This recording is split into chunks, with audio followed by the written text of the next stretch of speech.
Hello everyone, welcome to chemistry class. This video lecture we are going to discuss the properties of liquid state. Some general properties or general characteristics of a physical state called liquid. So first of all, let me write down the heading, that is liquid state.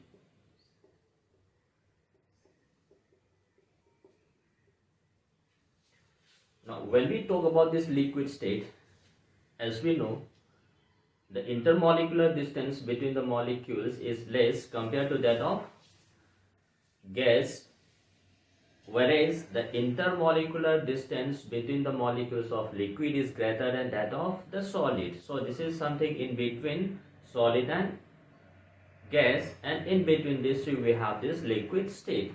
So intermolecular attractive force is stronger than that of gas but weaker than that of solid. So this is intermediate between the solid and liquid. Now apart from this, whenever we talk of liquid state, something that comes to our mind is the vapor pressure. So first and the most important quantity of liquid or the quality of liquid is vapor pressure. So we have to define what is the vapor pressure. Now from definition point of view, vapor pressure we can define is when we have a particular liquid placed in a container. Now from the surface of this liquid, some molecules are being continuously moving into the vapor state. So we have a liquid. Above this liquid we have vapors. When the system reaches equilibrium state, the pressure exerted by the vapors of the liquid on the surface of liquid is what we call as the vapor pressure. So we have to define this vapor pressure and some important characteristics related to this vapor pressure. So now look at this, we have a closed container. Suppose this closed container, the container is sealed. This container contains some liquid. Now initially this portion of the container is totally unoccupied, vacant space. So some molecules which are present in the surface of the molecules are moving into the vapor state. The molecules are occupying the vapor state. That means initially the process of conversion of liquid into vapor will be very fast because this total space was totally unoccupied. Now as the quantity of vapors in this unoccupied space increases, means above this liquid increases, the intermolecular collisions between the molecules of the vapors also increases. Now because of this intermolecular collisions between the molecules on the vapor state, these vapors are again coming into the liquid state. That means we have a process in which liquid is moving into vapor and the vapor is simultaneously moving into the liquid state. So after a certain period of time, an equilibrium exists between the liquid state and the vapor state. So we have an equilibrium that is between liquid and the vapor. So once we have this equilibrium state, means this is liquid state, this is vapor state, we have an equilibrium established. That means the rate of conversion of liquid to vapor and the rate of conversion of vapors into liquid both will be same, identical. So at that particular state we have an state which is known as equilibrium state. So when the system reaches equilibrium state, the vapors present above the surface of liquid will exert a certain pressure on the surface of liquid. So the pressure exerted by the molecules of the vapors on the surface of liquid, this is what we call as the vapor pressure. So first of all, whenever we talk of vapor pressure, that means the system should be in equilibrium state. So when we have this state, the pressure exerted is what we call as pressure exerted by vapors on the surface of liquid on the surface of liquid at equilibrium state is what we call as vapor pressure. So means this vapor pressure is defined for liquids only. So liquids keeps on moving into the vapor state, and when these vapors exert some pressure on the surface of liquid, that is what we call as the vapor pressure. So at this vapor pressure, when we define this vapor pressure, as I told you, the system should be in equilibrium state, that is liquid and vapor should be in equilibrium state. Once we have this equilibrium state, the rate of conversion of liquid into vapor, that is vaporization process, and the conversion of vapors into liquid, that is condensation process, both will be having same. So at this particular state, the pressure exerted by the small vapors of the liquid on the surface of liquid, that is what we call as vapor pressure of the liquid. Now look at this, molecules present at the surface is moving into the vapor state. So that means this vapor pressure is taking place at all temperatures, means this vaporization process takes place at all temperatures. Whether this is a low temperature condition or high temperature, at all temperatures vaporization takes place. So this is the definition, and what I am saying is vaporization takes place at all temperature. Takes place at all temperatures. Even at room temperature, vaporization is taking place, because we have a water bodies from oceans, rivers and ponds and lakes. Waters are continuously going into the vapor state. That is what we call as vaporization process. So this is taking place at all temperature. But when we increase the temperature, the rate of conversion of this liquid into vapor is always increased. So vaporization increases with increase in temperature. Though this takes place at all temperature, but it increases with increase of temperature.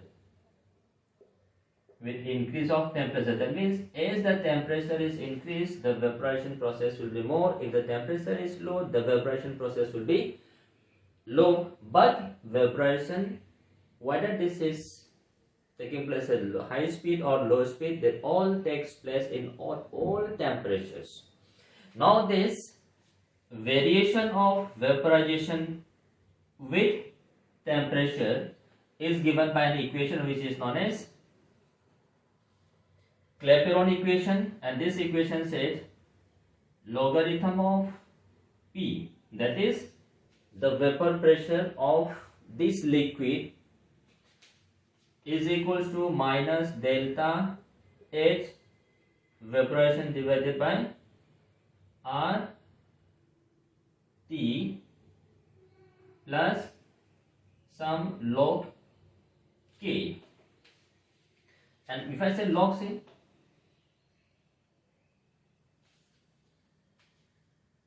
so this is 2.303 log with base 10. This is log with base 10. So this P represents the vapor pressure.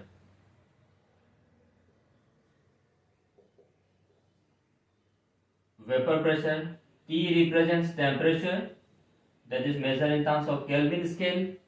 R is a gas constant, universal gas constant. K is a constant, and delta Hv, enthalpy of vaporization. Enthalpy of vaporization is energy required for vaporization of 1 mole of the substance.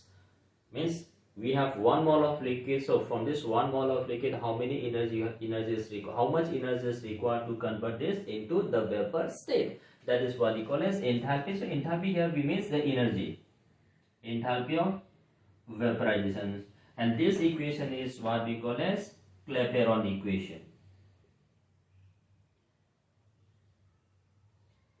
Clapeyron equation. So this Clapeyron equation states how vapor pressure varies with temperature. So if you make a graph now between logarithm of this vapor pressure and 1 by T. So if you look at this equation is the equation of straight line.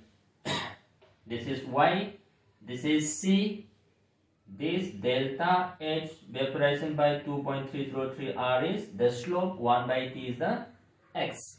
So when we compare this with equation of straight line, now this slope is minus, so this decreases. That means as the value of 1 by T increases, law of vapor pressure also decreases. That means when 1 by T is equals to 0, this term comes out to be 0. So log P is equals to log K, that is Y intercept. This is equals to log K, the constant. And if you look at the slope of this graph, slope is minus delta H vaporization divided by 2.303 R. So from the slope we can define the enthalpy of vaporization. Once we have this enthalpy of vaporization at a given temperature, we can easily define what is the vapor pressure of. So simply saying, when we increase the vapor pressure temperature, the vapor pressure of the liquid also increases. If the temperature is decreased, the vapor pressure also decreases. So this is how vapor pressure varies with temperature. Now this vapor pressure is independent of the size of container or the shape of container or the volume of liquid which is present in the container. This vapor pressure depends only and only on temperature. Unless we change the temperature, vapor pressure will not change. So whether we increase the size of the container or increase the volume of container or increase the surface area of the container, this vapor pressure will not change. Vapor pressure will remain as it is. But to this liquid, if suppose we add some solid which can easily dissolve in this liquid. So we are adding some solid which can easily mix or dissolve in this liquid. On dissolution of some solid, the vapor pressure of the solution will always be decreased. The reason being, when we add some solid, the surface will occupy molecules of solute as well as the molecules of solvent. So number of solvent molecules occupying the surface per unit area decreases as the number of solute molecules decreases, per unit area decreases. The number of solid molecules going into the vapor phase also decreases as the number of solvent molecules per unit area going into the vapor decreases. The vapor pressure of solution always decreases. So when we add a solid solute to this liquid, the vapor pressure of solution is always decreased. But apart from this, when we change this container shape, size or whatever may be, except this temperature, the vapor pressure will not change. So this is what we call as the variation of vapor pressure. So one is addition of a solid decreases vapor pressure of solution.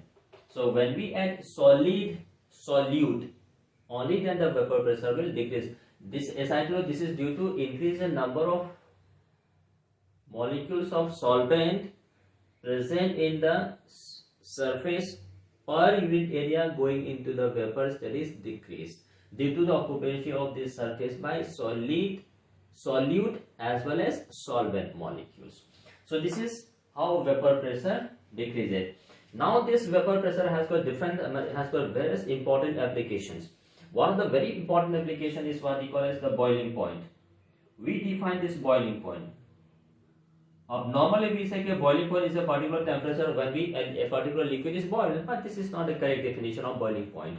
Now, as a student of chemistry, as a student of science, we have to be very precise when defining a particular definition.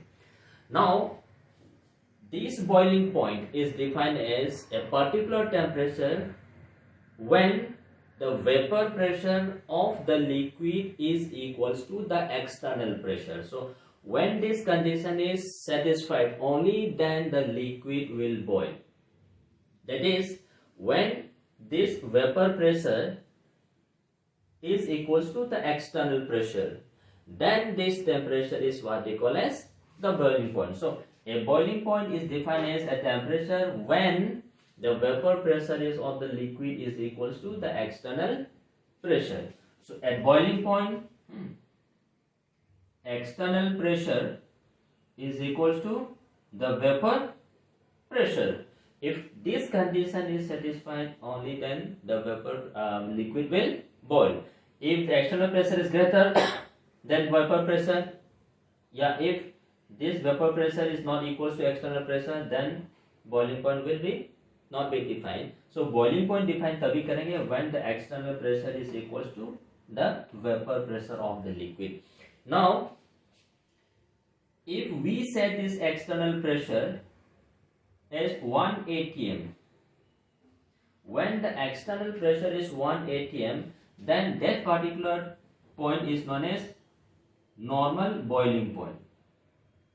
Normal boiling point. So if I say normal boiling point, means a particular temperature when the vapor pressure of the liquid equals to 1 atm, because already we have set this external pressure which is outside this container, that is normal atmospheric pressure. That atmospheric pressure is set as 1 atm. So when the vapor pressure equals to 1 atm, that temperature is known as normal boiling point.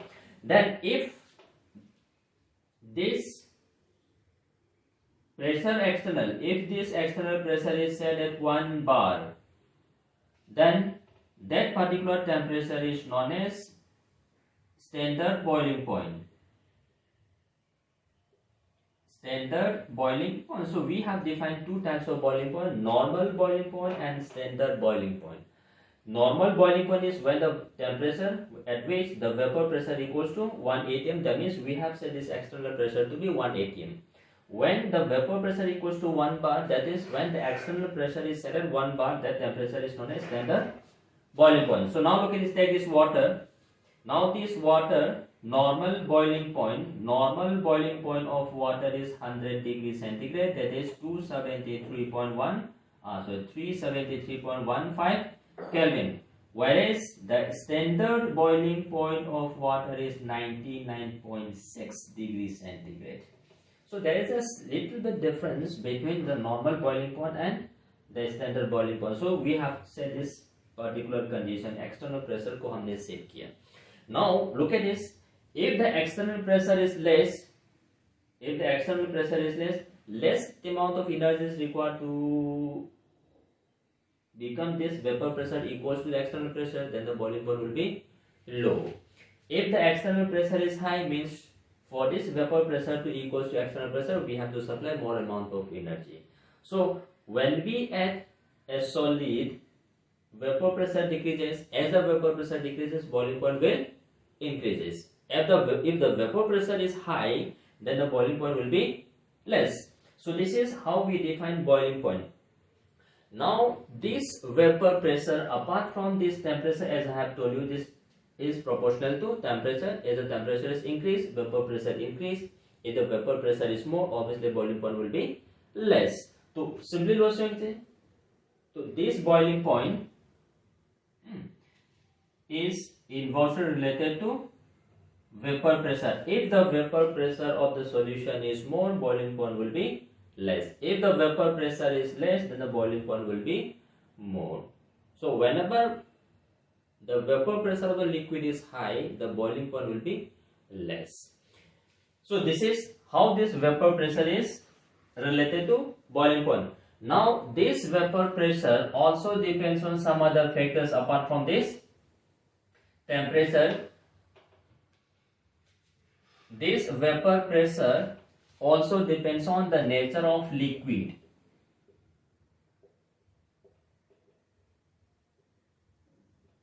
Vapor pressure also depends on the nature of liquid. Now look at this. If the liquid, the intermolecular attractive force between the components of liquid, if the intermolecular attractive force between the components of liquid is more, the tendency for this liquid to get converted into vapor will be less. If the tendency for conversion of this liquid into vapor is less, then the vapor pressure will be less. If the intermolecular attractive force between the components of liquid is weakened, then these molecules can be easily converted into the vapor phase. Then the vapor pressure will be more. So simply saying, this vapor pressure also depends on the nature of liquid. So liquid with stronger intermolecular attractive force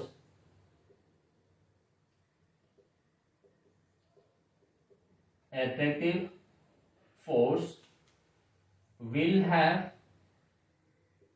less vapor pressure. So those liquids having stronger intermolecular attractive force, tendency for this liquid to get into vapor phase will be less. So with liquid with weaker intermolecular attractive force, if the intermolecular attractive force is less, the liquid can be easily converted into the vapor phase, so the vapor pressure will be more. So this also depends on what is the nature of the liquid. So now look at this, when we compare, look at this water and this compound, look at this ether, CH3OCH3. This compound is known as ether. Now look at this, in case of water molecules are associated through hydrogen bond. As we know, the hydrogen bond has got the strongest intermolecular attractive force. So whereas in case of ether, interaction is dipole interaction, this is hydrogen bond.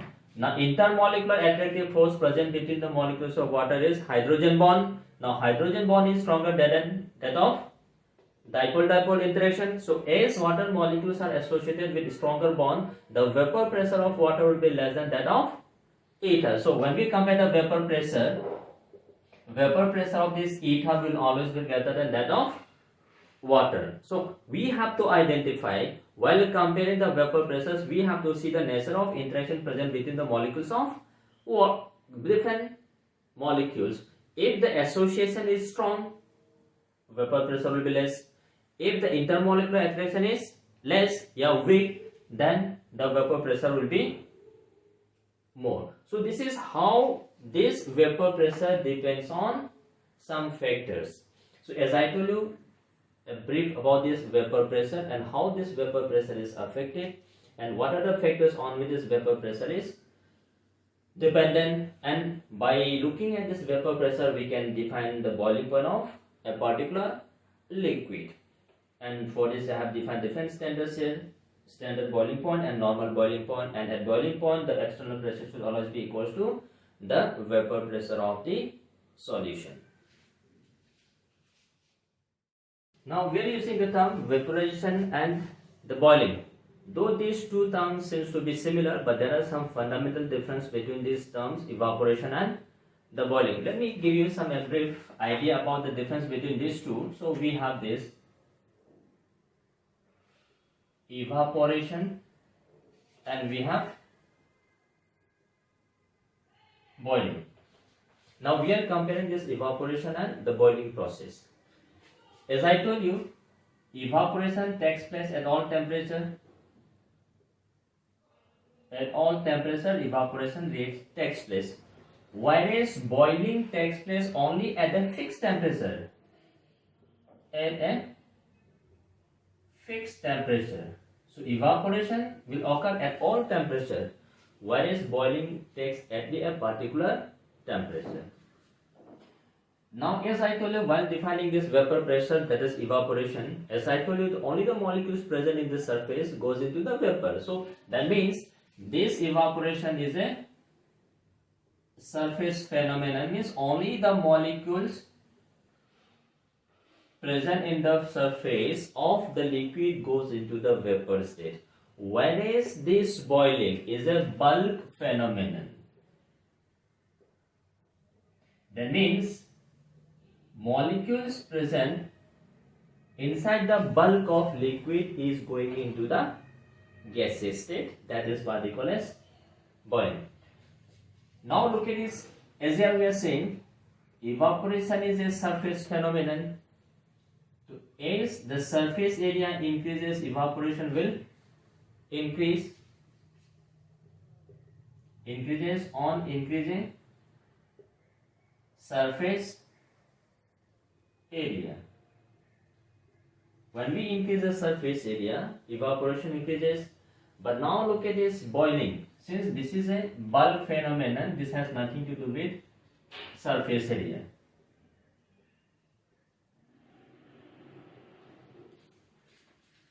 So if we increase the surface area, the evaporation process will increase. But if we increase the surface area, this doesn't mean that the boiling point will increase. So boiling point only depends on the vapor pressure, not the evaporation process. So this is evaporation process, this is boiling process. Now this evaporation increases with increase of temperature. Increase of temperature. If the temperature is increased, the evaporation increases. But now look at this boiling point. This boiling does not increase with increase of temperature. So the rate or the process of evaporation always changes with temperature. If the temperature is increased, then the evaporation process will increase. If the temperature is decreased, the evaporation process will decrease. Now look at this is boiling. Boiling only depends on the vapor pressure. If the vapor pressure is more, boiling point will be less. If the vapor pressure is less, the boiling point will be more. So we cannot say that this boiling increases with increase in temperature. So these are some of the factors which differentiates this evaporation and boiling. But now look at this, sometimes in most of the books we use these are the similar thing, evaporation, boiling, evaporation, boiling, but these are the fundamental difference between these two. Now this is what we call as evaporation process, this is what we call as boiling process. So at this boiling point, at this particular point we are saying external pressure is equals to the vapor pressure of liquid. So when this condition is achieved, then the liquid will boil. That is what we call as the boiling point of liquid.